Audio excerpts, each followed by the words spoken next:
நான் இமேஜில் காட்டுற இந்த பிளேஸில் உங்களுக்கு வழி இருக்கா?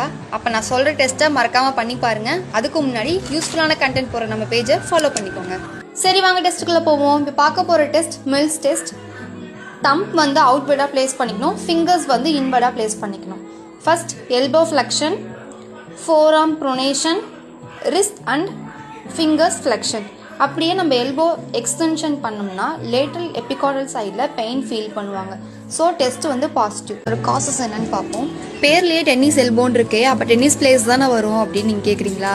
கரெக்டு தாங்க. ஆனால் டென்னிஸ் பிளேஸ்க்கு மட்டும் தான் வரும்னு கிடையாது. ஃபிங்கர் அண்ட் ரிஸ்ட்டுக்கு யார் மூமெண்ட்ஸ் அதிகமாக கொடுத்துட்டே இருக்காங்களோ அவங்களுக்கு எக்ஸ்டென்சர் கார்பி ரேடியாலிஸ் பிரிவிஸ் என்கிற மசில் வந்து ஒரு ஓவராக ஸ்ட்ரெயின் ஆகும். யார் யாருக்கெல்லாம் வரும்னு பார்த்தோம்னா ட்ரில்லர்ஸ், கார்பெண்டர்ஸ், டைப்பிஸ்ட்டு, ஏன் ஹவுஸ் ஒய்ஃபு கூட வர சான்ஸ் இருக்குது. ஏன்னா அவங்க குக்கிங் பண்ணுறதுனால. டென்னிஸ் எல்போ இருக்கவங்களுக்கு பெயின், டெண்டர்னஸ், மூவ்மெண்ட் பண்ணோம்னா பெயின் அக்ரிவேட் ஆகும். அப்புறம் வீக் கிராஸ்ப், அதாவது ஒரு வாட்டர் பாட்டில் கூட அவங்களால சரியாக ஹோல்ட் பண்ண முடியாது.